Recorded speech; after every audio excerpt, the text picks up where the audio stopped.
ABN Films presents. बोल बोल बैजनाथ बाबा की बोलो शंकर भगवान की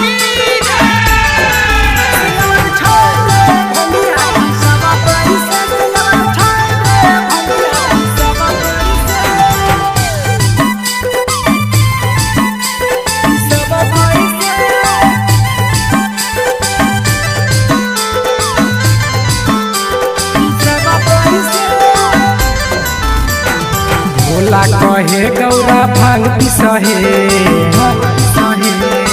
हे सखी भोला कहे गौरा भांग पिसहे भोला कहे गौरा भांग पिसहे सिलवट छोटे भंगिया की सब कैसे सिलवट छोटे भंगिया की सब कैसे भोला कहे गहुरा भांग पिसहे भोला कहे गहुरा भांग पिसहे सिलवट छोटे भंगिया की सब कैसे सिलवट छोटे भंगिया की सब कैसे भांग पिसहे सब कैसे बोलो शंकर भगवान की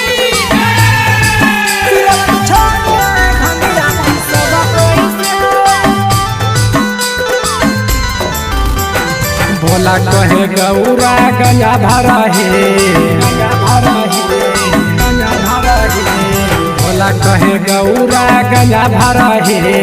भोला कहे गौरा गंगा भरा है चीलम छोटे गंजवा भरब कैसे चीलम छोटे गंजवा भरब कैसे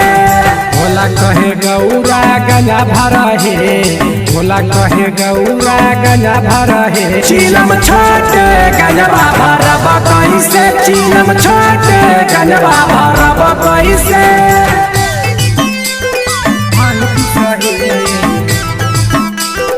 सब कैसे बोलो शंकर भगवान की छोटे भंगिया की सब कैसे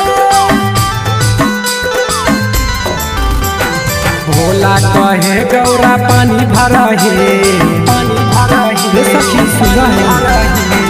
भोला कहे गौरा पानी भरा है भोला कहे गौरा पानी भरा है रसरी छोटे पनिया भरब कैसे रसरी छोटे पनिया भरब कैसे भोला कहे गौरा पानी भरा है भोला कहे गौरा पानी भरा है रसरी छोटे पनिया भरब कैसे रसरी छोटे पनिया भरब कैसे